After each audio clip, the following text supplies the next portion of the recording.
మొదట ఈ డైలాగేనండి జగన్మోహన్ రెడ్డి గారిది.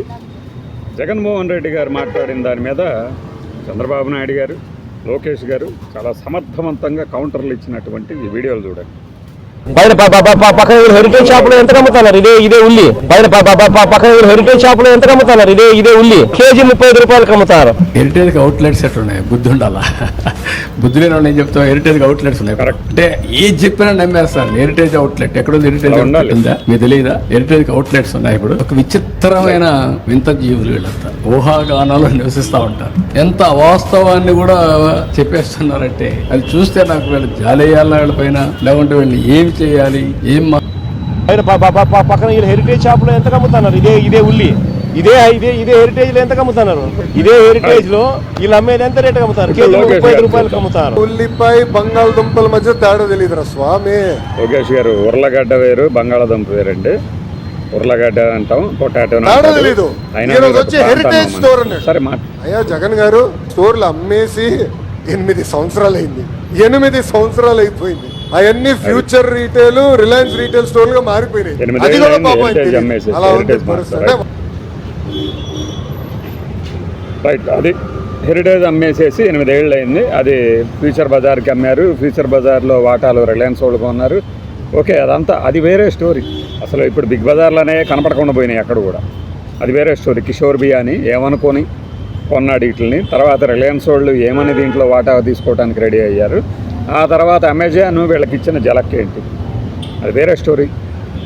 ఇప్పుడు 8 ఏళ్ళు అయింది. వాస్తవానికి దూరంగా బతుకుతున్నాడు జగన్మోహన్ రెడ్డి. రైట్, సరే, చాలా ఈజీగా క్యాచ్ చేశారు కదా ఆయన, ఏమంటారు, ఆయన తప్పుని. ఇప్పుడు ఈ బయటేనండి స్పందించారు. వారిని కూడా మనస్ఫూర్తిగా నేను అభినందిస్తున్నాను. ప్రజా చైతన్యం రావాలి, ప్రజల్లో ఒక స్ఫూర్తి రావాలి. ఎవరైతే ఇలాంటి నీచులు ఉన్నారో, అలాంటి నీచమైన నేరాలు చేసే వ్యక్తుల పట్ల ప్రతి ఒక్కరు కూడా స్పందించాలి. అదే మాదిరిగా ప్రతిఘటించే పరిస్థితి రావాలి.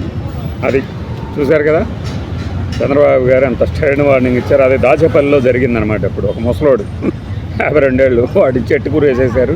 మేమే చేసాం అన్నట్టు ఆయన క్రెడిట్ కోసం తాపత్రయపడ్డాడు. కానీ దాని గురించి ఎవరు మాట్లాడలేదు. కట్ చేస్తే మళ్ళీ మనమే అధికారంలోకి వచ్చాం. మళ్ళీ ప్రతి 6 నెలలు అండి, ప్రతి నెలకు ఒకసారి ఎలాంటి బయట వాడతారు చూడండి. ఆడబిడ్డల జోలికి వస్తే అదే ఆఖరి రోజు అని గుర్తుపెట్టుకోండి అంటారు చూడండి. కొంతమంది దుర్మార్గులు ఉన్నారు సమాజంలో, పరమ నీచులు కూడా ఉన్నారు సమాజంలో. 4 సంవత్సరాల పిల్లల పైన అత్యాచారాలు చేస్తున్నారంటే వీళ్ళు మనుషుల, మానవ, మృగాల ఒక్కసారి ఆలోచించుకోవాల్సిన అవసరం ఉంది.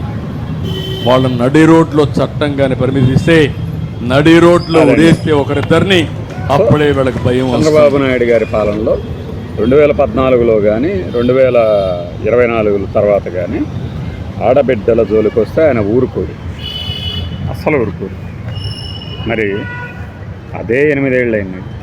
మీకు ఇది గుర్తులేదా? ప్రీతి సుగాలి కేసు ఈ రోజున అప్పగించేసాం సిబిఐకి అనేసి చేతులు దులుపుకున్నాం, అదే న్యాయం అన్నట్టు మాట్లాడుతున్నారు కదా. 2017 నుంచి 19 వరకు ఏం చేశారు? 2017 నుంచి 19 దాకా ఏం చేశారు? అట్రాసిటీ కేసు కనుక అయితే 90 రోజుల్లోపు వాళ్ళకి బెనిఫిట్స్ అందాలి అన్నదాన్ని ఏం చేశారు? 900 రోజులు అయింది. ఇప్పుడు మరి అమరావతి ఉద్యమాల మీద స్పందిస్తారు. ఆడెవడో ఏదో మాట్లాడితే అమరావతి మహిళలను అవమానించారన్నారు, ఒక కుట్ర కోణంలో స్పందిస్తారు.